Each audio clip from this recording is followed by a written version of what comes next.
Bueno, vamos entonces a recapitular lo que nosotros hemos tratado hasta el momento como parte de este curso. Por el momento hemos hablado nosotros sobre las cosas básicas de la biología celular. Hemos hablado de los epitelios, hemos hablado del tejido conectivo. La última vez hablamos de el tejido nervioso y hoy nos toca hablar de esta última familia, los tejidos principales, que es el músculo. Entonces, cuando ya concluyamos esta clase, podemos decir que se acaba finalmente la histología básica y entonces ya entramos a los órganos y sistemas, perdón, como tal. Vamos a hablar después del sistema circulatorio, el sistema hematolinfoide, digestivo, respiratorio, hígado, piel, eh, reproductor femenino, mama, hasta donde lleguemos, ¿no? Porque como le dije, lo que no se alcanza aquí se verá en el próximo curso. Entonces, pues, nos corresponde hablar sobre el temita este de el músculo. Bueno, este tema tiene que ver mucho con lo que usted conocerá en su curso de fisiología. Cuando usted conozca términos como, por ejemplo, qué es una sinapsis, qué es una unión neuromuscular, qué es un potencial de acción, qué es una despolarización, si lo dije bien. Eso, pues, lo que pasa es que a mí me gusta la histología porque la histología es estática. Se me hace afín pensar de esa manera.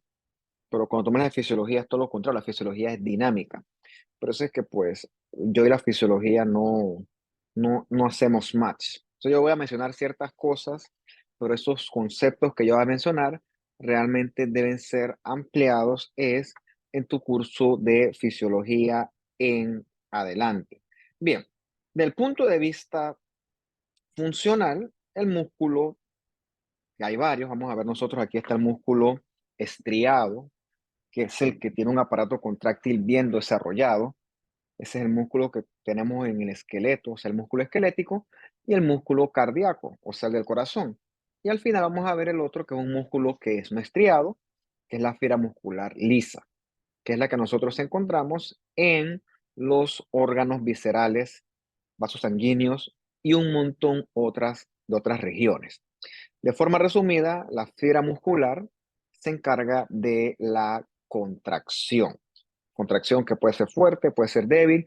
Eso va a variar dependiendo de la región anatómica que nosotros estemos estudiando. Son células especializadas en contraerse porque tienen en su citoplasma un aparato contráctil bien desarrollado. Aquí vamos a ver que tenemos filamentos de actina, filamentos de miosina, que junto con sus proteínas asociadas forman ese aparato contráctil que es necesario en tantos órganos. Prácticamente todos los órganos, la gran mayoría, tienen en menor o mayor medida algún componente de músculo. ¿Ok? Entonces aquí vamos a estudiar un poquito con más detalle esas proteínas miofibrilares, esas proteínas propias del músculo, que son la actina y la miosina. Bien, de forma generalizada, tenemos entonces el músculo esquelético, se caracteriza por tener fibras bien largas. Bueno, aquí a la célula muscular yo me voy a referir a ella como fibra muscular. La fibra muscular esquelética es alargada y se caracteriza por tener muchos núcleos. Es un ejemplo de una célula fisiológica que es multinucleada. Otro ejemplo sería el osteoclasto y otro ejemplo pudiera aplicar también a algunos osteocitos no, hepatocitos, perdón, que son binucleados. Vamos a ver ahorita de esas estriaciones, a qué vienen, qué representan y para qué sirven. En el músculo cardíaco, en la fibra muscular cardíaca, también vemos estrías. Vemos aquí un solo núcleo que es central. Esa es una característica morfológica fundamental. Y vemos otra estructura que se llama el disco intercalar o disco intercalado. Ahorita yo se las voy a mostrar. Vemos que el corazón, te guste o no, su contracción es constante, es rítmica y es involuntaria. Y el último que veremos es el músculo liso, que estas fibras musculares, como dice la palabra, son lisas, por lo tanto carecen de estriaciones y sus contracciones son mucho más débiles, mucho más lentas. Bueno, mucho más débiles creo que no es lo correcto decirlo, mucho menos potentes. Esto sí pudiera aplicar y son involuntarias. Por ejemplo, ahorita mismo, mientras yo estoy hablando, tu estómago, tu intestino, tu colon, todo eso se está contrayendo en menor o mayor medida, ¿ok? Eso es lo que tú conoces en grandes rasgos como peristaltismo, ¿ok? Y eso es importante para movilizar el contenido del tubo digestivo. Entonces, ese peristaltismo, entre otras cosas, es llevado a cabo gracias a tu recubrimiento de músculo liso que está en todos tus órganos del tracto gastrointestinal. Del punto de vista histológico, ves la fibra muscular esquelética, ves las rayitas. Esas rayitas no son ni basura, ni es una imagen mal tomada. Eso se ve así. Estas son las famosas estriaciones. Por eso que también se le llama músculo estriado. Y ves que tienen varios núcleos, sobre todo hacia la periferia de la célula, justo debajo de la membrana celular. La fibra muscular cardíaca tiene un solo núcleo único central y ves estas rayitas un poquito más oscuras, un poquito más marcadas. Esas rayitas son los famosos discos intercalares, que representan un complejo de uniones intercelulares que hacen que esas fibras musculares cardíacas estén bien interconectadas. Eso está lleno de gap junctions que permiten que esas fibras, que son cualquier cantidad de millones, todas funcionen de una forma uniforme, una forma rítmica, una forma sincrónica, prácticamente como si fueran una sola unidad. Eso es lo que permite la contracción rítmica del corazón. Y la fibra muscular lisa, desde el punto de vista morfológico, es muy similar a un fibroblasto, con células de tipo fusiforme, no tienen estriaciones, tienen un núcleo central alargado. Esto, y ya te digo, ¿no? Cuando yo las veo, por ejemplo, un tumor de músculo liso es muy similar a un tumor de fibroblastos. Fibroma y un leiomioma, pues comparten bastantes características. Es difícil diferenciarlo y suele ser necesario los usos de marcadores de inmunohistoquímica. No, no es que suele. O sea, ante la duda, utilizar estos marcadores. Bien, cuando el músculo se contrae, no es que el músculo se achica, ¿no? No es que el músculo se dobla, nada de eso. Tú tienes un aparato contráctil donde tienes filamentos de miosina y filamentos de actina, que cuando el músculo se contrae, uno se sobrepone o se desliza por encima de otro. Eso acorta la distancia de la fibra muscular y entonces, cuando muchas unidades se reclutan, eso es lo que provoca que el músculo se contraiga. En términos generales, ahorita vamos a hablar un poquito más al respecto de eso. En la fibra muscular tenemos ciertos conceptos diferentes, ¿no? Tenemos un citoplasma, que es el sarcoplasma, el retículo endoplasmático, que aquí es el retículo sarcoplásmico, y la membrana plasmática se le llama sarcolema. Yo creo que eso ya lo habíamos discutido en algún momento del partido, si no, bueno, se lo estoy diciendo yo ahorita. Bien, de lo primero que vamos a hablar es de el músculo esquelético, ¿ok? Como tiene estrías, que corresponden con un aparato contráctil bien desarrollado, también se le llama músculo estriado. Mira que todas las fibras son grandototas, hasta 100 micras, bien alargadas, y recordemos que son multinucleadas, con los núcleos alargaditos, aplanaditos, sobre todo ubicados debajo del sarcolema. Desde el punto de vista embriológico, estos mioblastos vienen del mesodermo, estos mioblastos se fusionan y entonces forman la fibra muscular madura como tal. Junto a la fibra muscular esquelética encontramos estas celulitas que aquí esquemáticamente están en amarillo. Células satélites, teóricamente, frente a la lesión de la fibra muscular esquelética, funcionan como células de reparación. Se pueden diferenciar, favorecen que el músculo prolifere y la lesión se repare. Entonces, teóricamente, ¿no? Porque realmente el músculo esquelético eh, tiene una pobre capacidad de reparación y regeneración. Pero repito, teóricamente la satélite se encarga de esa función. Eso es lo que yo he visto en la teoría. La verdad es que en la práctica el asunto no es tan lineal así. Bien, esto sí es lo que nos interesa a nosotros. Esta es la fibra muscular esquelética. ¿Ves las rayitas que tiene? Eso es lo que le da el término de estriado. Y ves entonces los núcleos, que son muchos, que están todos dispuestos hacia la periferia. Eso es lo clásico que tú esperas encontrar en la fibra muscular esquelética. Similar al nervio, el músculo esquelético se organiza gracias a varias capas de tejido conectivo. En ese sentido, los grandes paquetes músculo-esqueléticos van rodeados de un tejido conectivo bastante denso, sobre todo denso y regular, que es el epimicio. Este epimicio es el que ancla entonces el músculo por medio de la fascia a los huesos. De ahí se forman varios fascículos de músculo que están rodeados entonces por un perimicio. Ese perimicio entonces es el que va a llevarle vasos y nervios a ese músculo. Entonces, cada fibra muscular individual, ves que está más chiquitita, está rodeada por una capa delgadita de fibras reticulares sobre todo. Esa capa más delgadita se llama entonces el endomicio. Entonces, es una organización bastante similar a lo que nosotros discutimos en la clase de los nervios periféricos. Esta imagen acá, pues la dejé porque tiene las etiquetas. Ves que la fibra esquelética individual está rodeada de endomicio, los paquetes o fascículos están rodeados de su perimicio, y entonces todo ese montón de ese grupo de fascículos, que es el músculo como tal, está rodeado de una capa más gruesa que se llama el epimicio. La dejé también para que tú veas la diferencia entre la calidad de una foto y una imagen escaneada. En imagen escaneada hay software que agarran la laminilla y compensan todo lo que es luz, calidad, y bueno, te dan una imagen de mucha mayor calidad.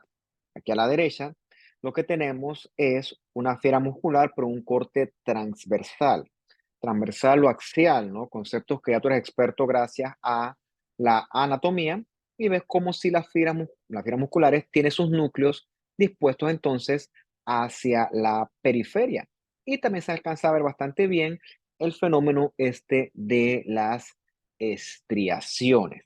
Bien, de todas esas capas de tejido conectivo, sobre todo la del epimicio, funciona como unas poleas que hacen que la fuerza con la que el músculo se contraiga se maximice.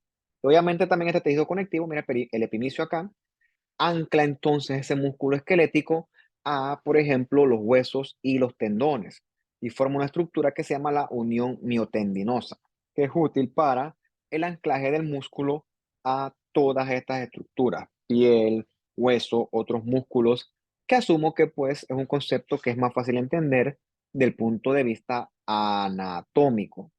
Nuevamente acá, el músculo, ves que la esfera muscular individual está rodeada de endomicio, los fascículos de perimicio y los grupos más grandes entonces se rodean de el epimicio. Esto acá es un músculo teñido con una tinción que marca músculo. Esto, esto tiene que ser, por ejemplo, pues una desmina. Recuerda que la desmina es el filamento intermedio que nosotros encontramos en las fibras musculares en términos generales. ¿Ok? Ya sea lisa, ya sea estriada, deben ser desmina positivo. Bien, entonces hemos hablado de las rayitas. Ese montón de rayitas perpendiculares a la fibra muscular no son casualidad, eso es así. Las rayitas esas bandas realmente, esas estrías, son parte de la arquitectura del músculo como tal. O sea, vamos a ver que hay unas bandas claras y oscuras que se alternan a lo largo de la fibra muscular estriada, ¿ok? Entonces, ese aparato que forman entonces esas bandas que se alternan, eso se llama la sarcómera. A veces se llaman el sarcómero, la sarcómera. Yo la digo aquí la sarcómera. Pues ninguno de los términos está mal. Yo no sé si es el sarcómero o la sarcómera o es le sarcómere o sarcómero que termina en X. A mí no me importa si es hombre o mujer, sinceramente. La cosa es que es un aparato que está constituido por esta alternación de bandas claras y oscuras. Las bandas más oscuras van a recibir el nombre de banda A. Eso es gracias a este término de que son anisotrópicas, o sea que son birrefringentes no polarizadas. Eso no lo vamos a poder ver aquí porque eso hay que verlo en vivo en un microscopio. Y las claritas son las bandas I, ¿ok? Se llaman I porque son isotrópicas, o sea que no se alteran con la luz polarizada. Bueno, bandas oscuras, bandas A, bandas claras, bandas I.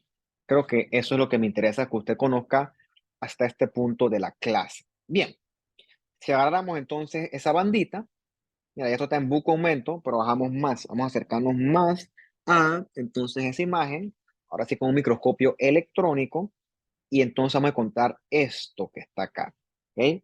Esto que está aquí entonces es el sarcómere. Voy a corregir, voy a poner ahora sarcómere o con X, pues para no ser peyorativo con este tema de los géneros, ¿no? Ya que yo soy un tipo moderno y open mind y whatever, toda esa basura. El sarcómero o la sarcómera o el sarcómere es la unidad funcional del aparato contráctil del músculo estriado, ¿ok? Entonces vamos a ver aquí en esta otra estructura que se ven entonces varias bandas, unas claras y unas oscuras. Lo que tienes aquí, la banda A es la oscura y la banda I es la banda clarita. Entonces cada banda ahí es transectada, sí, transectada, está bien dicho, por una banda más oscura, esta que está aquí. Esa banda más oscura recibe el nombre o el término de disco Z. Entonces, el disco Z es el que marca el límite entre cada sarcómera. O sea, sarcómera, tú tienes millones de millones, no es que son poquitas, son un montón y cada una es una unidad individual, pero que trabajan esto de forma uniforme. Bien, entonces, cuando tienes muchas sarcómeras repetitivas, eso forma lo que tú conoces como una miofibrilla, ¿no? O sea, la miofibrilla, para que la sarcómera funcione, debe tener mucho calcio. Ese calcio lo obtiene del retículo sarcoplásmico y debe tener mucho ATP, que obtendremos de las mitocondrias. Entonces, todos esos elementos que estoy diciéndote yo ahorita, que estoy mencionando, son los que hacen que nosotros encontremos ese patrón de rayitas que tú estás viendo aquí. Sí, pues son rayitas, banda clara, oscura, clara, oscura, etcétera. Eso es lo que entonces le da al músculo esta apariencia de estriaciones transversas. Bien, entonces más profundo, que todo esto sería entonces la miofibrilla, la tienes aquí. Entonces esa miofibrilla está constituida de miofilamentos, ¿ok? Los miofilamentos son los filamentos gruesos de miocina y los filamentos delgados de actina. Entonces, la disposición de esos filamentos es lo que provoca ese patrón de bandas A y de bandas I. Están bien, bien organizaditos y eso es lo que hace que la sarcómera tenga una disposición bien, bien, bien simétrica en este sentido. Bien, del primer filamento, miofilamento que vamos a hablar, es de la miocina, ¿ok? La miocina son los filamentos gruesos y estos ocupan, la región de la banda A, o sea, las bandas oscuras. O sea, que tú dirás como que aquí hacia la banda A, tú encuentras entonces a los miofilamentos gruesos de miocina. Del punto de vista estructural, esa miocina está constituida a su vez por dos cadenas pesadas, que son estas más grandototas, que hacen aquí una especie de hélice con sus colitas, y dos cadenas ligeras que van en pares, un par, otro par, que entonces se localizan hacia las cabezas de esas cadenas pesadas. Entonces ves que las colitas forman una especie de hélice al final de, o la parte distal de esa miocina. ¿Ok? Estas son las colitas en hélice y hacia acá están las cabezas de miocina, que son las que portan esos pares de cadenas ligeras. Entonces es importante porque aquí hacia la cabeza de miocina, entonces nosotros es que encontramos el sitio de unión para la actina. Recuerda que esto tiene que deslizarse un filamento sobre el otro.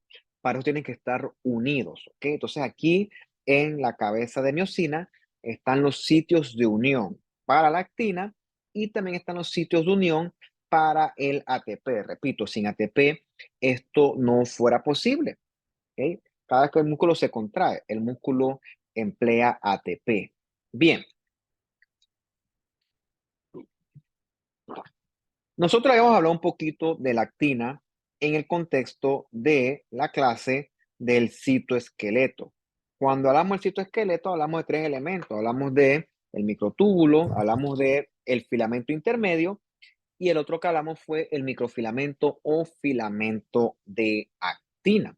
Y habíamos mencionado que él tiene una función contráctil importante, que entonces es un concepto que será ampliado en esta clase. El filamento de actina o filamento delgado es entonces el que ocupará principalmente las bandas I, o sea, las bandas claras. En este punto se van a disponer junto con parte de los miofilamentos de miosina. Obviamente aquí no lo vas a ver claramente. Esto en una imagen que viene más adelante se ve mejor ese fenómeno de sobreposición. Recuerda que la actina filamentosa o F-actina es un polímero, es una cadena de cuentas constituida de muchas bolitas individuales. Esas bolitas individuales reciben el término de G-actina o de actina globular. Son las bolitas estas amarillas.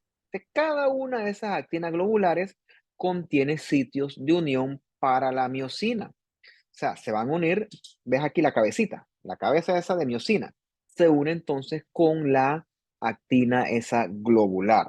Esto ocurre gracias a principalmente dos proteínas reguladoras. La primera es la tropomiosina, que aquí está esquematizada por este macarrón amarillo. Es más larga, ¿no? Esa tropomiosina es la que cubre o bloquea los sitios de unión a miosina. Eso es importante porque el músculo tiene que tanto relajarse que como contraerse. Si estuviera siempre cubierto, el músculo estuviera siempre contraído. Si estuviera siempre, pues, no al revés, si estuviera siempre descubierto, estuviera siempre contraído. Si estuviera siempre cubierto, estuviera siempre relajado. Entonces, los sitios se unen y se bloquean o se exponen y se bloquean dependiendo si el músculo tiene que estar contraído o relajado.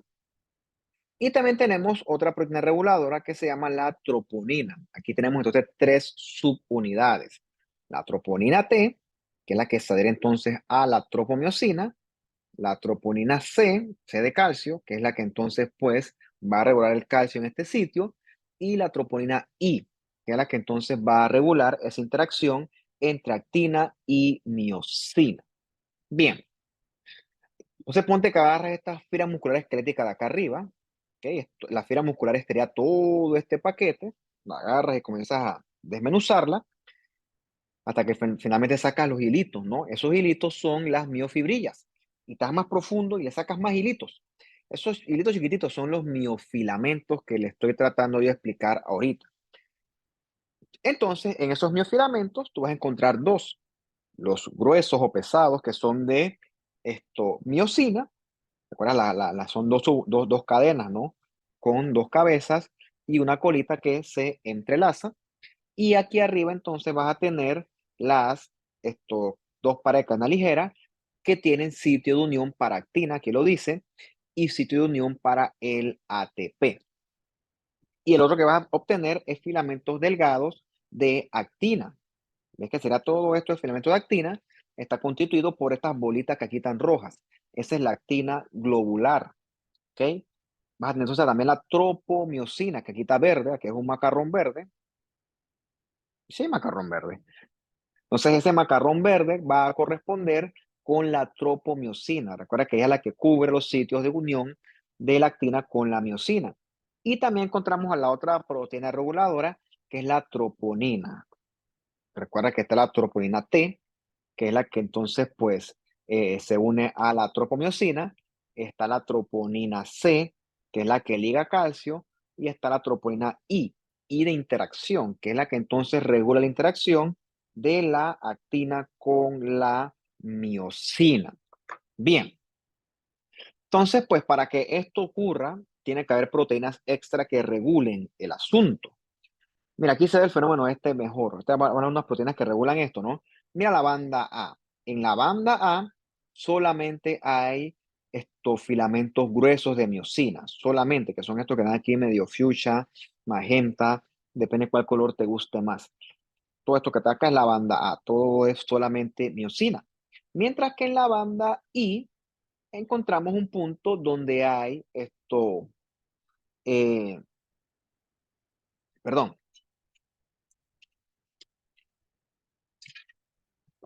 En la banda I encontramos un punto donde no habrá sobreposición. Eso es lo que explica entonces el fenómeno este de distintas tinciones, ¿no? Entonces, tú ves aquí que el filamento delgado, ¿ok? Hacia el disco Z, hay una proteína rojita que ancla entonces el filamento delgado hacia el disco Z. Ese puentecito rojito que está aquí, que estoy tratando de señalar con el cursor, que no está tan fácil, eso se llama la alfa-actinina. Si lo quieres ver así, es una proteína que sirve pues de anclaje. Esta otra proteína, que aquí está esquematizada en una especie como de una colita de un puerco, así como si fuera wavy, un zigzag, esa es la titina. Curiosamente, la titina es la proteína más grande del cuerpo. Mira este peso excesivo, 3.700 kilodalton, eso es buco. ¿Ves que la titina surge del disco Z y entonces ancla ese filamento de miosina al disco Z? Digamos que también es otra proteína estructural importante. Y también tenemos la nebulina, que la nebulina pues entonces ancla el filamento delgado hacia la alfa-actinina como tal. Entonces todas esas son proteínas de anclaje que se encargan de que todo esto pues esté en su correspondiente lugar. No estoy seguro si lo dije al revés, voy a recapitularlo ahora que estoy viendo esto acá. En la banda A, mira que hay filamentos gruesos de miosina y también hay de actina, ¿ok? Aquí sí hay sobreposición, por eso es que es oscura, pero hacia la banda I solamente hay filamentos de actina, ¿ok? Hasta aquí el límite de la banda I, contra la flechita esta, solamente habrá actina, de acuerdo a lo que dice aquí en la diapositiva. Creo, no estoy seguro, es probable que lo haya hecho al revés en las diapositivas anteriores. Si ustedes ven algo así raro, pues esto correlacionan y lo corrigen en su apunte. A mí no estoy seguro si me fue la onda, no sé, revisen después y me avisan. Bueno, si me equivoqué, pues, ¿qué vamos a hacer? Yo no soy perfecto, casi, casi, casi, pero pues tal cosa como la perfección no existe. Bien, entonces, en la banda A, que es la que tenemos aquí, entonces ahora sí, como dice aquí, tenemos sobreposición hasta cierto punto de filamentos gruesos con una parte del filamento delgado, ¿ok? Hacia la banda A. La banda A se caracteriza porque hacia el centro tenemos una zona bien curiosa, ¿ok? Una zona que es un poquito más clara, se llama la zona H. La zona H aquí la vas a ver mejor. Espérate, acá. En la zona H, que es esta zona que está hacia el centro, en la zona H es un poquito más clara porque solamente, aquí dice con más claridad, solamente encontramos filamentos gruesos de miosina. Como dice aquí, no hay actina en la zona H. Si te vas más profundo, en la zona H tú encuentras otra región más profunda, una línea central. Esa es la línea M. Entonces, en la línea M hay dos proteínas bien importantes, ¿ok? La miomesina, que ancla el filamento grueso a su sitio, y la creatinquinasa, que almacena mucha energía necesaria para la contracción del músculo. Bien, entonces, en resumen, tenemos todo aquí en esta fabulosa imagen. Hacia el centro está la banda A, hacia la periferia, perdón, la banda A que es oscura, esencialmente, y hacia los lados está la banda I, que es clara. Entonces la banda I tiene hacia el centro a la vez el disco Z, que el disco Z es el límite entre cada correspondiente sarcómera. Entonces, en el centro de la banda A encontramos la zona H, que recordemos que en la zona H solo hay miosina. Y entonces hacia el centro de la zona H encontramos la línea M. La línea M, reitero, encontramos a la miomesina y a la creatinquinasa. La miomesina mantiene anclada la miosina en su lugar y la creatinquinasa provee grupos fosfatos que almacenan ATP necesario para la contracción del músculo liso. ¿Ok? Ves que aquí para las periferias de la banda A, aquí sí hay algo de sobreposición entre actina y miosina, mientras que la banda I solo encontramos pues actina. Eso explica por qué es más clara, que la que es oscura es más oscura porque encontramos sobreposición de filamentos mientras que en la más clarita, pues, solo encontramos filamentos de actina como tal. Nuevamente acá ahora en esto que es un poquito más esquematizado con colorcitos, ¿ok? Aquí tienes entonces, se agarras y disectaras, se hace una microdisección de toda la fibra muscular esquelética.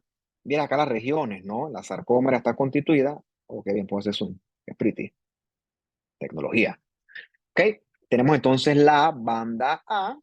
Es que en la banda A sí hay una región con sobreposición de actina y miosina.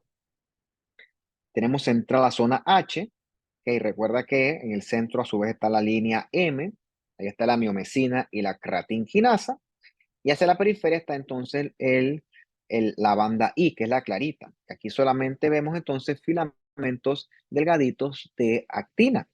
Y aquí están las líneas Z, que son el límite entre cada sarcómera. Aquí la titina, que ves cómo ancla entonces a la miosina, al disco Z. Por ahí debe estar la alfa-actinina, que aquí no se ve. Y por ahí también esa nebulina. Entonces, pues, de repente, bien, esta imagen que está aquí, que le hice zoom, yo ahorita no sé qué puede hacer zoom, me entero yo hoy, ¿qué día es hoy? Hoy es 22 de noviembre. Hoy me di cuenta que tú puedes hacer zoom en esto. Tú le das aprende algo, ¿no? El problema es que si tú ves esto así, blanco, gris, negro, tonos de grises, es como difícil de, poco amigable, pero esto acá, pues, la verdad es que este está mucho más friendly, ¿no? Voy a tratar de en adelante usar más, hacer más énfasis en este dibujito de acá. Está mucho más colorido y mucho menos difícil de entender. Bien, para toda esta contracción de la sarcómera necesitamos calcio. ¿Mm? La distribución del calcio en la fibra muscular esquelética es bien importante, ¿ok? Para eso tenemos aquí un retículo endoplasmático modificado que recibe el nombre de retículo sarcoplásmico, ¿ok? Lo que él se encarga de secuestrar y almacenar o acumular calcio, ¿ok? Calcio necesario para que se dé la contracción del músculo esquelético producto de la estimulación de un nervio motor. Eso ocurre gracias a un neurotransmisor importantísimo que si no lo has escuchado, pues te lo presento el día de hoy. Se llama la acetilcolina.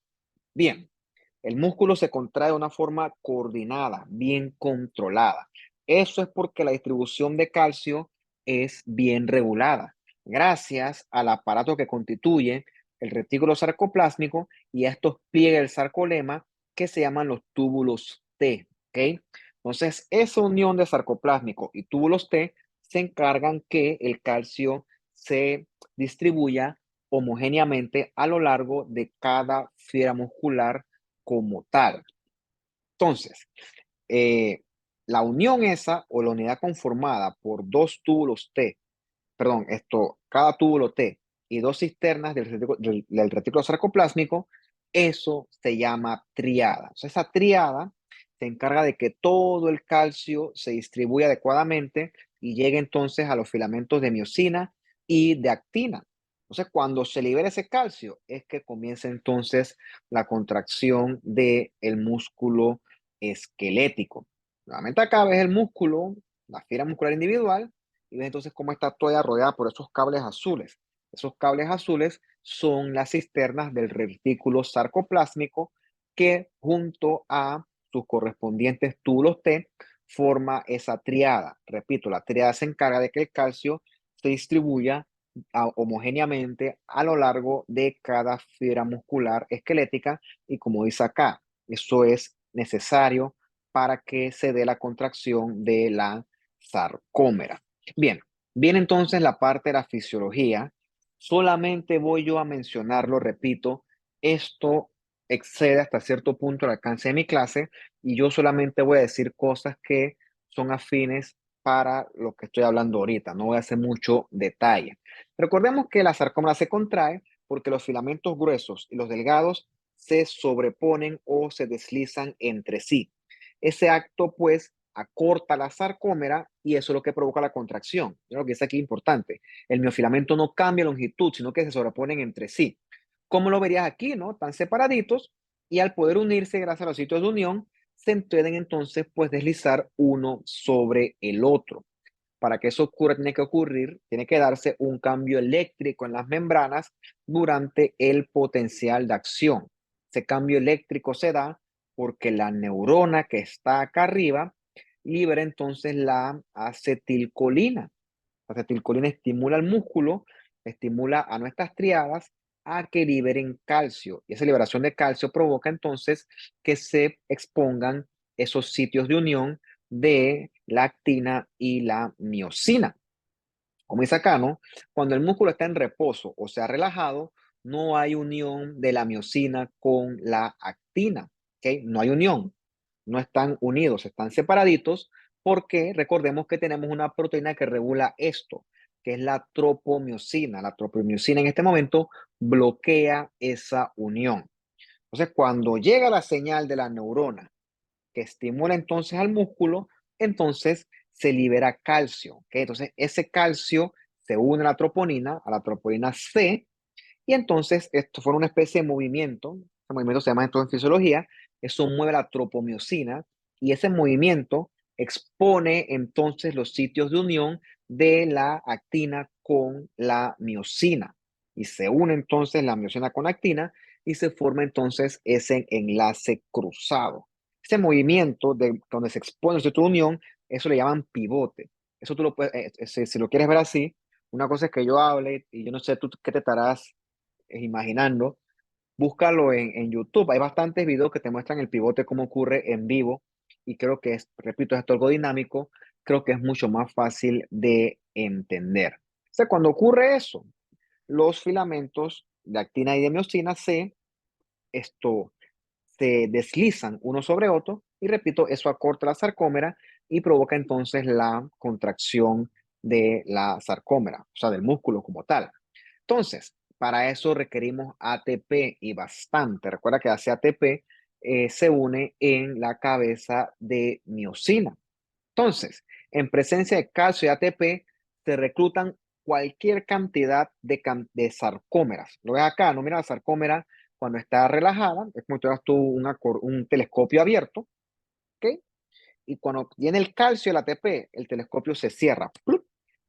Los componentes no cambiaron longitud, sino que se sobrepusieron uno sobre otro. ¿Ves cómo se acorta la sarcómera? ¡Blup! Se cierra como el telescopio y entonces el músculo se contrae como tal. Cientos de sarcómeras hacen este movimiento y eso hace que se acorte la distancia del músculo, se alan los tendones y entonces tu músculo se va a contraer.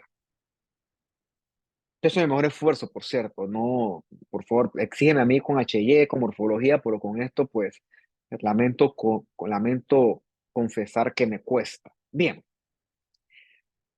no estoy seguro, depende de qué materia te guste a ti. Depende de qué especialidad te guste a ti, te va a tocar de alguna u otra forma lidiar con muertos. Algo que me ofende mucho a mí, y yo creo que eh, dame un segundo,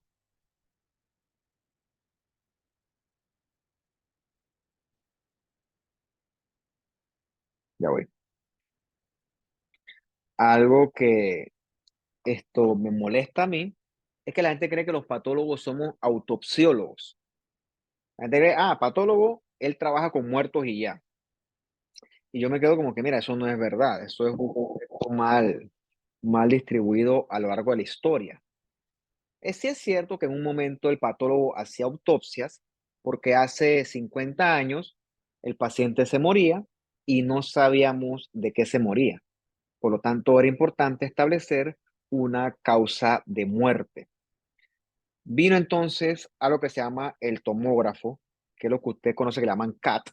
CAT es de tomografía axial computarizada, pero en inglés. Y el CAT te hace un montón de cortes que se reconstruyen y tú lo puedes ver en una computadora y prácticamente ves todo el cuerpo a través de este estudio de imagen. Eso usa radiación, por cierto. Entonces, gracias al tomógrafo y al uso del tomógrafo y a la masificación de la tomografía axial computarizada, prácticamente la causa de muerte se determinaba en el paciente vivo. En ese sentido, las imágenes revolucionaron, perdón, el estudio de el paciente hospitalizado. Se complementó eso con el ultrasonido, con la resonancia magnética, con los centelleos, y realmente, pues, el paciente se muere y hoy en día yo sé de qué se murió. Por lo tanto, pues, no es de interés, no nos interesa, no, o sea, no demuestra nada hacer una autopsia. Por lo tanto, hoy en día yo no hago autopsias. Cuando me toca hacer una autopsia es porque tengo mucha mala suerte, porque es de 10 casos, es uno de los 2 3 casos, o uno o 2 diría yo, que el médico tratante no conoce la causa de muerte. Nosotros nos dedicamos es a ver biopsias y vemos bastante biopsia. O sea, al momento de hoy, en las biopsias del complejo van por 14,000.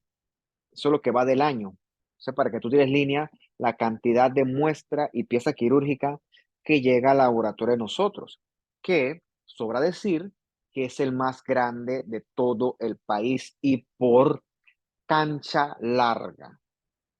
Y el que te dice lo contrario te está mintiendo. Sorry. Lamentablemente estamos atravesando ahorita mismo por una situación esto de recursos bien limitante. Le podemos dar las gracias a eso a nuestros queridos políticos que comandan todas estas cosas. Cada vez que en un año electoral pasa esto, porque los recursos se derivan entonces a fines políticos y entonces los estamentos del Estado, donde incluimos a la salud, lamentablemente quedan un poquito rezagados.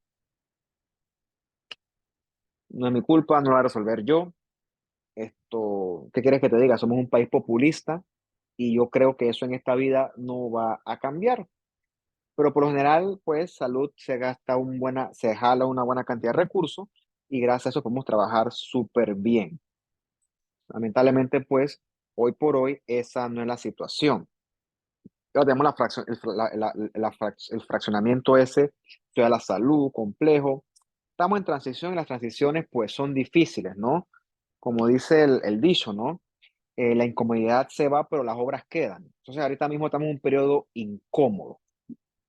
Bien, habiendo dicho toda esa introducción, los autopsiólogos, si a ti te gusta eso, los autopsiólogos son los que hacen medicina legal, que es lo mismo que medicina forense. Esa gente sí hace autopsias porque esas son las autopsias que tienen un contexto legal.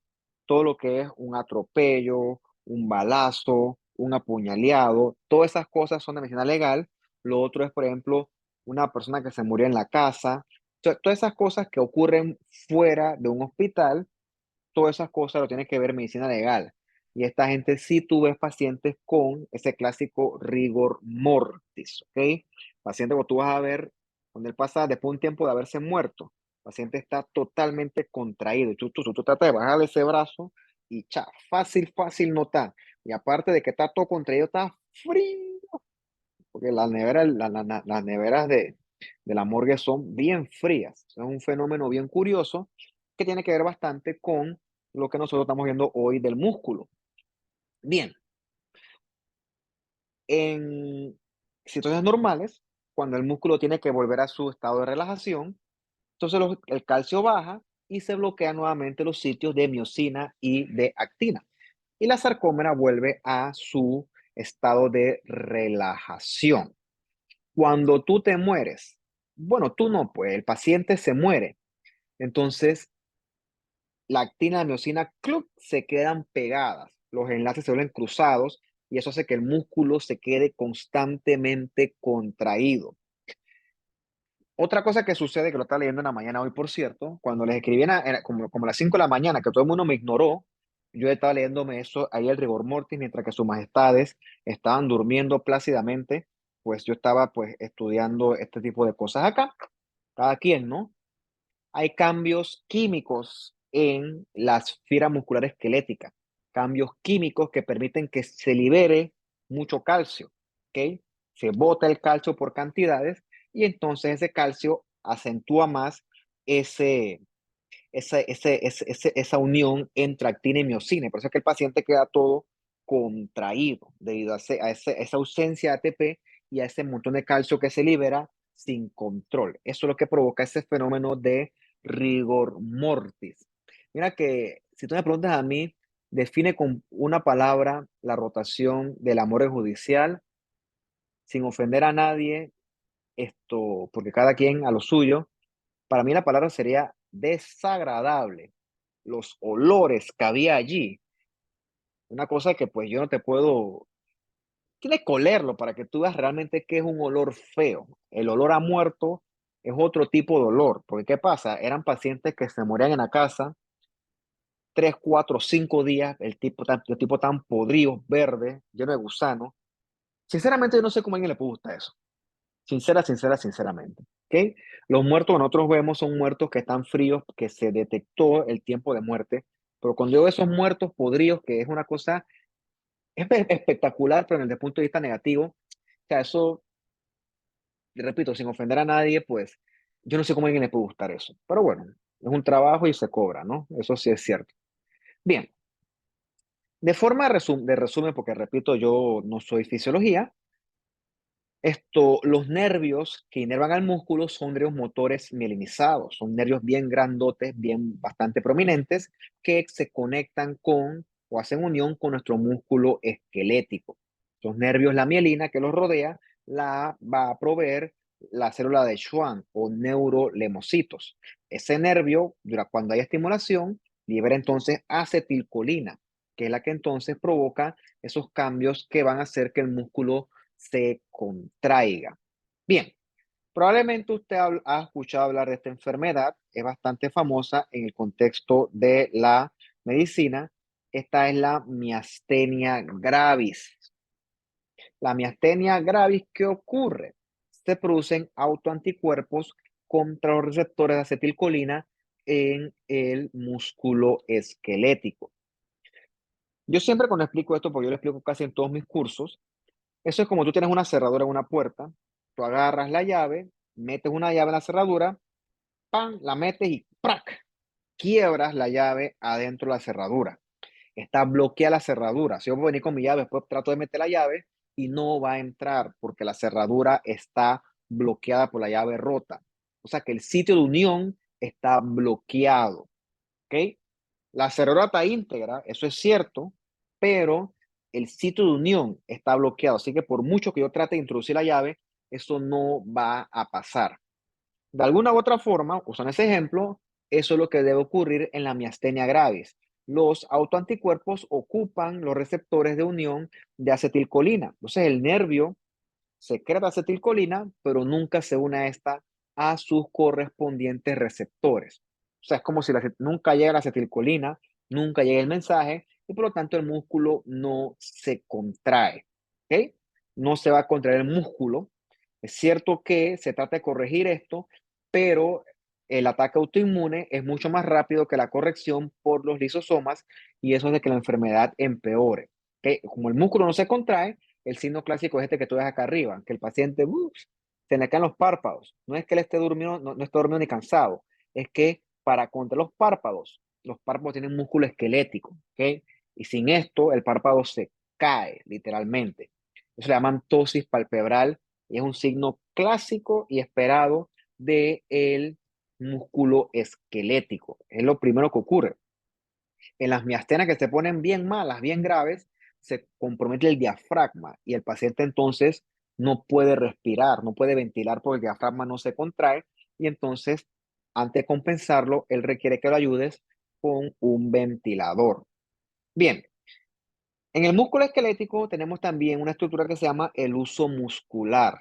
El uso muscular es similar o esto guarda relación con estos propioceptores. Por ejemplo, ¿qué es propiocepción? Por ejemplo, tú te puedes levantar y tú puedes cerrar los ojos y no te vas a caer, porque tú tienes una información espacial de tu cuerpo dónde está. En este sentido, el uso muscular coordina la postura, coordina músculos que se oponen, de manera que te permite a ti, por ejemplo, caminar sin caerte. O sea, son unidades sensoriales que se encargan de monitorizar el estatus de estiramiento de ese músculo estriado. Aquí voy medio rápido porque también el uso muscular es un concepto de la fisiología. También tenemos el órgano tendinoso de Golgi, ¿ok? Este es similar al mecanostat, que cuando tú tienes una tensión excesiva en el tendón, el órgano tendinoso de Golgi va entonces a inhibir el nervio motor. O sea, tú estás agarrando algo muy pesado, comienza a sufrir daño en en el tendón y tú lo sueltas porque se inhibe el nervio motor, porque si no haces eso, puede haber daño entonces al tendón como tal. Entonces son un órgano que monitoriza potencial tensión excesiva y evita que entonces ocurra, perdón, daño pues a la estructura como tal. Similar a lo que hablamos nosotros del mecanostat del hueso de los osteocitos. Bien, eventualmente, digo, por eso esto es raro, esto es una enfermedad que se llama la distrofia muscular de Duchenne, una enfermedad pues genética, donde la distrofina que organiza las miofibrillas, esta distrofina está mutada, es anormal. Por lo tanto, la distrofina es importante porque cuando el músculo se contrae, es una contracción violenta, es una contracción fuerte que esto hay que mantener bien estabilizada. Pero en este caso, con una distrofina que es anormal, el citoesqueleto de las fibras musculares es inestable. Y cuando se contrae el músculo, ¡puf!, se rompe todo eso, ¿no?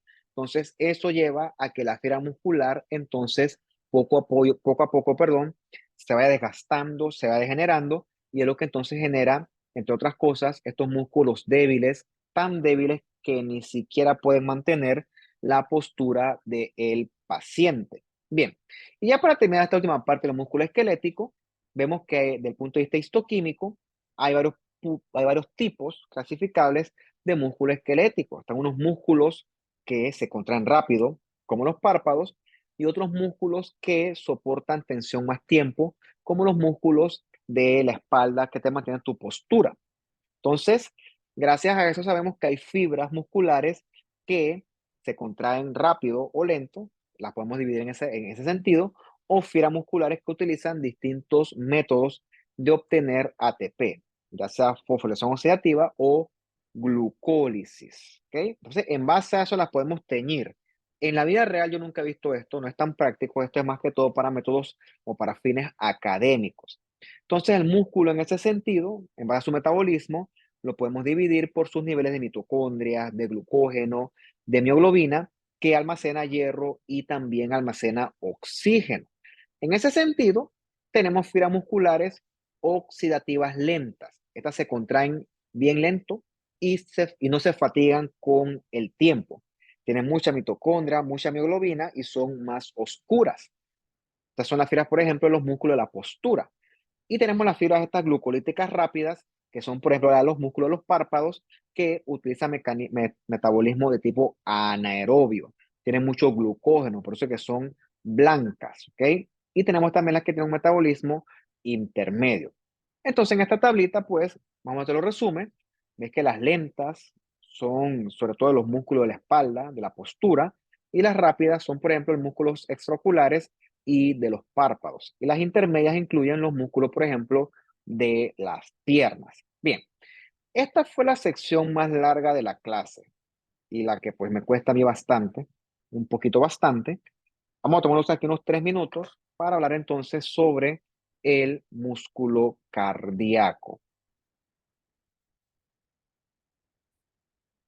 Ay, ay, ay, ay, ay, ay, ay. Yo estoy casi seguro que yo no estoy grabando. Vamos a ver qué hacemos por eso. Ahorita vemos, pues. Sí, profe, usted está grabando en antes. Sí, estoy grabando. Sí, profe. Sí, a mí me mandó el anuncio de que usted iba a grabar la clase. Bueno, si algo no pasa, Loanis, Elisondro, eh, es responsable, ¿ok? Ay, ¿cómo así? Está grabando la clase. Sale Sí, estoy recording. grabando. Sí. Ah, ya, Andrea. Ah, ok, ok, listo, gracias, eso me alivia.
Sigamos entonces, ¿no? Y la buena noticia es que ahora hay más audiencia, ¿sí o no, Sol?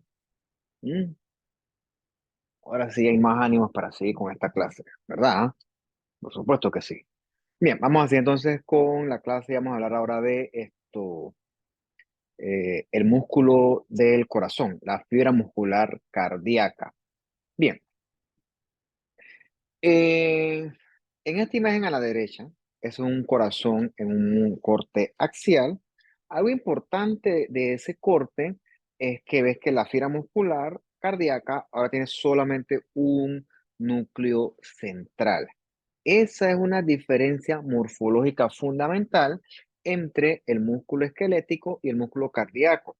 ¿Por qué? Porque como estos músculos ambos se contraen, ambos tienen un aparato contráctil bien desarrollado, los consideramos a ambos como músculos estriados, pero a la hora de la histología, este que estamos viendo aquí solamente va a tener un núcleo central y va a tener uniones intercelulares bien desarrolladas que permiten que el corazón esté prácticamente todas esas montón de fibras bien interconectadas entre sí, bien selladas y permitan que esa contracción se dé toda como si fuera todo esto una sola unidad. Entonces, en la fibra muscular ves que también hay extensiones transversas con bandas estriadas, con un aparato que es bastante similar a el que vemos nosotros en la sección anterior. Pero reitero, aquí el núcleo es único y es central. Entonces, no es la mejor imagen, pero la dejé aquí pues porque tenemos las etiquetas, pero es para que veas con las flechitas el fenómeno este. Aquí está hay uno, aquí hay otro, aquí hay otro. Estos son los así llamados discos intercalares. En esos discos intercalares hay muchas uniones de estas intercelulares que nosotros conocimos con más calma en la clase del epitelio y entonces aquí de alguna u otra forma pues también se repiten, pero no con tanta no son tan prominentes. Que encontramos en estos discos intercalares mucho desmosoma, mucho adherent junctions y sobre todo mucho gap junction, que permite que haya constante paso de iones entre todas estas fibras para que la contracción sea de la forma más sincrónica posible. Bien, se ve acá la fibra muscular cardíaca, el núcleo es único central, y ves aquí estos sitios, aquí parece como si fuera un zigzag. Eso es el sitio del disco intercalar. Ahí hay mucho desmosoma, como lo ves acá arriba, mucho gap junction, mucho adherent junction. Eso permite que todas las fibras cardíacas trabajen, por así decirlo, al unísono. Bien, otra cosa que vemos bastante en la fibra muscular cardíaca es, tiene mucha mitocondria, ¿ok? Porque ella depende de mucha energía. Curiosamente, aquí la principal fuente de energía son los ácidos grasos en forma de triglicéridos. Eso es bastante curioso. Y en la fibra muscular cardíaca encontramos por lo general muchos de estos granulitos hacia el citoplasma, estos pigmento, ¿no? Eso es pigmento de lipofuscina. Y también acá encontramos unos espacios blancos perinucleares, eso es depósito de glucógeno, ¿ok? Porque recuerda que el corazón siempre tiene que tener una fuente de energía, o sea, él nunca puede darse el lujo, por ejemplo, de dejar de contraerse. ¿Ves? Acá ves la fibra muscular cardíaca, ves que es estriada, ves que el núcleo es único central, el espacio blanco es el glucógeno y las rayitas estas que acá están más resaltadas, esos son los famosos discos intercalares. Bien, ya veremos en la otra clase cuando hablemos de el sistema circulatorio, un poquito del contexto anatómico. Yo les voy a hablar un poquito de cómo circula la sangre en el corazón. Lo haría aquí en este momento, pero pues vamos a hacerlo mañana con calma, pues porque no, eso se ve con más calma en la otra clase. Pero hoy sí es importante que tú sepas que tu corazón tiene aurículas y ventrículos. Las aurículas reciben sangre y los ventrículos bombean sangre. En este caso, el ventrículo izquierdo bombea hacia la aorta. Por lo tanto, esa fuerza con la que él bombea tiene que ser una fuerza, una presión bien fuerte, bien potente. Eso que aquí no se ve, no está esquematizado, pero siempre el músculo, el ventrículo tiene un miocardio mucho más prominente que el ventrículo derecho. ¿Por qué? Porque tiene que contraer mucho más fuerte para poder enviar esa sangre a la aorta y luego a el resto del cuerpo. O sea que el músculo del ventrículo es mucho más prominente si lo comparas, por ejemplo, con la aurícula. Aquí también hay un sistema de túbulos T con retículo sarcoplásmico, pero no tan desarrollado. Aquí forman es diadas más que triadas, sobre todo en los ventrículos. Y mira que en la aurícula prácticamente pueden ser ausentes y eso es normal. Esta es la famosa diada, se llama así en el músculo cardíaco. Entonces esa diada se encarga de que la contracción muscular aquí sea sincrónica, sea constante, sea automática y la única forma que se detenga pues es que tú inevitablemente pues te mueras. Bueno, yo creo que ya hemos definido hasta este punto del curso, aunque sea una vez, qué es la isquemia. La isquemia ocurre porque una arteria se obstruye, por lo que más te guste, y entonces el tejido que irriga esa arteria se queda sin su sangre arterial, o sea, sin oxígeno, sin glucosa, etcétera. Cuando eso ocurre, el tejido, tarde que temprano, se va a morir. O sea, la isquemia es una causa importante de lesión y muerte celular. Este corazón, un corte transversal, esta zona blanca, es una zona de isquemia, es una zona donde hay muerte de la fibra muscular cardíaca, o sea, es una zona donde hay necrosis. Eso coloquialmente tú le llamarías un infarto. En el corazón, el infarto se da debido a que una placa de ateroma obstruyó una arteria coronaria al punto que la obstrucción llegó al 100%.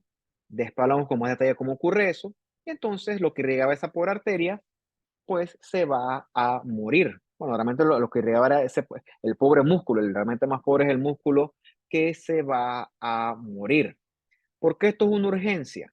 Porque el músculo y el cerebro, por ejemplo, son muy poco tolerantes a la lesión por isquemia, sobre todo el cerebro. El cerebro en minutos está muerto. Por eso es que hay que correr y tratar de ver cómo liberamos esa obstrucción de manera que el daño no se extienda. Por eso es que esto es una urgencia verdadera, ¿no? Y eso ocurre debido a esto, porque se obstruye entonces una arteria y hay entonces lesión slash muerte celular por isquemia. Bien. Y la última sección de esta clase es para conversar un poquito sobre el músculo liso, ¿no? Liso porque en este caso es carente o no tiene esas clásicas estriaciones. Bien, el músculo liso ahora se va a encargar de mediar contracciones que son mucho más lentas y que son estimuladas por mecanismos neurohormonales. ¿Dónde encuentras músculo liso? En los órganos viscerales que tú no controlas, gastrointestinal, respiratorio, urogenital, y también mañana veremos que los vasos sanguíneos tienen también un componente de músculo liso que contrae o va entonces a dilatar ese vaso. Como te dije, no, la fibra muscular lisa no tiene estrías, es bastante alargada y me recuerda a mí, nada más que hacen muchos grupos, me recuerda a mí como si fuera pues prácticamente un fibroblasto. ¿Ok? Bastante parecido desde el punto de vista morfológico. Bien, sus tamaños son variables, 20 micras chiquititas, pero hasta 500 en un útero del embarazo. En el útero del embarazo el miometrio cambia y la fibra muscular lisa sufre hipertrofia y también hiperplasia. Recuerda que son fibras alargadas, fusiformes o fotocelulares, con un solo núcleo alargado y que pues se empaquetan y forman entonces estos paquetes más prominentes. Este, por ejemplo, es la pared de un órgano visceral. Pudiera ser colon, pudiera ser intestino, pudiera ser estómago, esófago. En ese sentido, pues cualquiera aplicaría. Bien, esto que está acá, esto es un intestino delgado. Probablemente eso sea esto, yo me apunté en que es un yeyuno. No es un duodeno, porque recuerda que el duodeno tiene glándulas de Brunner en la submucosa, y no creo que sea un ilion, porque el ilion tiene sus placas de Peyer, que es mucho tejido linfoide. Así que yo me apuntaría a que esto fuera con más seguridad un yeyuno. Las clásicas vellosidades, la arquitectura vellosa, con esos deditos, y recordemos que, bueno, no creo que bajar a estirar mucho por la calidad, pero el epitelio, recordemos que es epitelio cilíndrico simple, con células caliciformes y microvellosidades. A esto lo sostiene su lámina propia, y más aquí abajito entonces viene la capa muscular y de la mucosa, más abajo la submucosa y después la capa muscular propia. En lo que corresponde a la capa muscular y de la mucosa y la capa muscular propia, eso es músculo liso que se contrae lenta pero constantemente y entonces provoca lo que usted conocería como peristaltismo. Con más detalle acá, con más aumento, ves las fibras musculares lisas que se empaquetan todas y entonces van a constituir esa capa muscular propia que está presente en todos los órganos del tubo digestivo. Bien, ¿qué pasó aquí? Ya. Ves la fibra un poquito más en esquema, núcleo único central, no tiene estría, tiene muchos gap junction, mucha mitocondria y se une con otras, con su fibra muscular vecina, ¿no? Gracias a invaginaciones bastante parecidas a las caviolas que nosotros conocimos en clases anteriores. Como aquí la contracción no es tan violenta, es más lenta, no es tan fuerte, por lo tanto, el aparato contráctil es bastante rudimentario. No hay túbulos T y hay retículos sarcoplásmicos, pues poco desarrollados si es que hay. ¿Ok?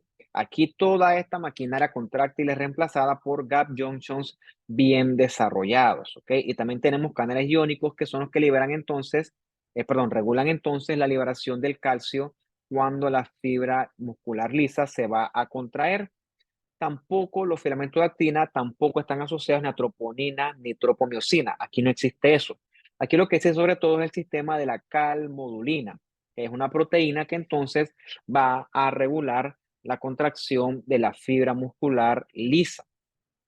Bien, filamentos de actina que sí hay aquí, entonces se van a insertar a esta fibra a través de una estructura que se llama el cuerpo denso. Estos puntitos de aquí son los cuerpos densos o dense bodies. En el cuerpo denso hay mucho gap junction también, es similar al disco intercalar del músculo estocardíaco y sirven para pues entonces transmitir la fuerza de la contracción de esa fibra muscular lisa. ¿Ok? También hay capa de tejido conectivo, va a haber endomisio que propaga entonces esa fuerza que se generó. Eso es bien útil en el intestino con el peristaltismo. Esto, recordemos que el músculo liso es involuntario, que tú no controlas eso. Todo lo que es, por ejemplo, tracto gastrointestinal, todo lo que es la vasodilatación, contracción de los vasos, todo eso se controla por mecanismos neurohormonales, ya sean hormonas o sean neurotransmisores. Nosotros no regimos ninguna de esas funciones de forma voluntaria. Bien, esto que está acá a la imagen en la derecha es un útero en un corte coronal. Lo que está acá abajo es el cervix. Aquí estoy señalando el exocervix. Esto es el canal endocervical y esta es la cavidad endometrial. Y estos nódulos que ocupan al miometrio, esos son los famosos leiomiomas, mal llamados fibromas. Los leiomiomas son tumores benignos de músculo liso. Los más comunes son los leiomiomas uterinos, pero pueden aparecer en otras partes del cuerpo. Benignos porque a pesar de que crezcan mucho, generen presión mecánica, sangren, duelan, se mantienen limitados a el útero. O sea, no se extienden a otras regiones, no hacen metástasis. Por lo tanto, si a la paciente le hacen la histerectomía, que es quitarle el útero, santo remedio, ya se resolvió el problema. Entonces es importante, estos son tumores de músculo liso. ¿Por qué le llaman fibroma? Pues porque la gente le llama así porque no sabe. O sea, realmente eso sería, es un término incorrecto. Si pues lo quiere decir más corto, mioma. Mioma está bien dicho, ¿ok? Esta es la imagen del libro. Esta imagen es mía, ¿no? Eso porque, créeme que eso los leiomiomas, eso es extraordinariamente común. Uf, tú encuentras cualquier cantidad de leiomiomas en la práctica. Acá está el cervix, acá están las trompitas. Entonces, aquí está la cavidad endometrial y ves que está ocupada por leiomiomas también. Esto aquí sangre, esos son cambios degenerativos. Ves que son bien circunscritos, son redonditos. Los que están hacia la cavidad endometrial se llaman leiomiomas submucosos. Los que están dentro del miometrio son los intramurales y los que protruyen en la superficie serosa son los subserosos. Se dividen en esos tres subtipos. Perfectamente benigno, reitero, si provoca mucha molestia, se hace la histerectomía y santo remedio, ya se resuelve el problema. Pueden ser enormes como este que está acá, superleiomioma gigantesco. Aquí abajo está una regla, es para que veas que el asunto es más grande que una regla, es como si fuera eso una sandía. Tú tiras línea como una paciente vive con eso, cada quien, no voy a meter en eso, pero a pesar de que sea muy grande, es circunscrito, es homogéneo, es benigno. En este caso, el tamaño del tumor no es un predictor de malignidad. Siguiendo esa lógica, este tumor de más de 30 centímetros es benigno. Pero yo tengo tumores que son de menos de 1 centímetro, que son malignísimos. Eso se puede. Bueno, alguien chateó. Jamón de pavo ahumado. Yo siempre, alguna vez dije allá en el laboratorio, dije, Chuzo, en un periodo de hambruna, en el futuro, donde pues, así como en las películas, a una paciente le sacan esto, Chuzo, y tú puedes, esto debe rendir bastante, total que eso es músculo, eso es carne, de veras que pues, descabellado no es, me parece a mí que no. Todo esto, una cosa, esa vaina pesa uno fácil 3,5 4 kilos. ¿Tú sabes cuánto rinde eso como comida? Obviamente no ahorita, pero en un futuro así trágico, ¿no? Pues imposible no es. Bien, finalmente, con un poquito de la regeneración del tejido muscular, ya les mencioné que el músculo cardíaco no tolera bien la isquemia, se muere rápidamente. Esto es cierto, eso no es sorpresa para nadie. En teoría, el músculo esquelético, gracias a la célula satélite, tiene algo de regeneración. Eso es bastante controversial, bastante discutible, pero a diferencia de estos acá, el músculo liso sí se puede regenerar. El músculo liso sí puede hacer mitosis y sí se puede entonces recuperar esa parte que se perdió. Es importante tener ese concepto. Mira, con otro corazón, corte obviamente axial, es aquí como está estas áreas blancas. Todo eso es infarto. O sea, el infarto, la fibra muscular cardíaca no tolera eso bien, se muere rápidamente. Y por eso es que pues el infarto es una urgencia, hay que correr porque si no lo corriges, el daño se va a extender más y más. Repito, el músculo liso sí puede regenerarse, sí hace mitosis y sí puede reemplazar lo que se vaya perdiendo. Listo, pues 3 y 7 de la tarde. Bueno, pensé que me iba a demorar más. Qué bueno haberme equivocado en este sentido. Dudas, preguntas, comentarios, anécdotas, curiosidades. No sé. Profe, sobre los liomiomas, Ujú. eh, me faltó agarrar un par que usted dijo. El Ah, del leiomioma submucoso, dijo otro, y el subseroso. voy para atrás, vamos para atrás, pues. Aquí están los tres. Está el submucoso, que es el que protruye la cavidad endometrial. Está el intramural, que es el que está dentro del miometrio. Y este por acá atrás, o de repente este que protruye la serosa, ese es el subseroso. Tres. Intramural, submucoso, subseroso. Ya. Mm.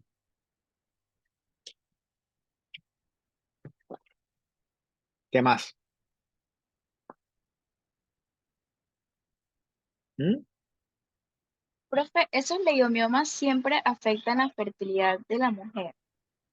Bueno, el que pudiera afectar, por ejemplo, quizás pudiera ser este de aquí, ¿ok? El que protruye hacia la cavidad endometrial, sobre todo. Porque por un tema mecánico, si él está empujando la cavidad endometrial, va a tener mucha dificultad el óvulo fecundado para implantarse. Así que por un tema mecánico, él sí, pues, esto haría grón ahí, eso sí será cierto. De repente los intramurales no tanto, el subseroso no tanto, pero el submucoso sí, de un punto de vista mecánico, sí pudiera pues intervenir con la fertilidad. Lo cierto es que se pueden hacer miomectomías, o sea, entran, sacan los leiomiomas y no sacan todo el útero. Eso también se puede y eso pues esto mejora los síntomas y ayuda en la paciente fértil. Eso también es cierto.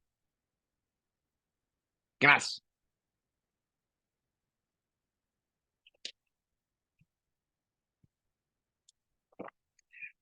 Bueno, jóvenes, los dejo para que vayan a su otra fabulosa clase. Y bueno, pues será hasta mañana, para mañana vamos a hablar del sistema circulatorio, creo, estoy casi seguro, ¿no? Bueno, entonces será hasta mañana. Chao, cuídense y que estén bien. Hasta Chao, luego. profe. O no, le di chance de despedirse.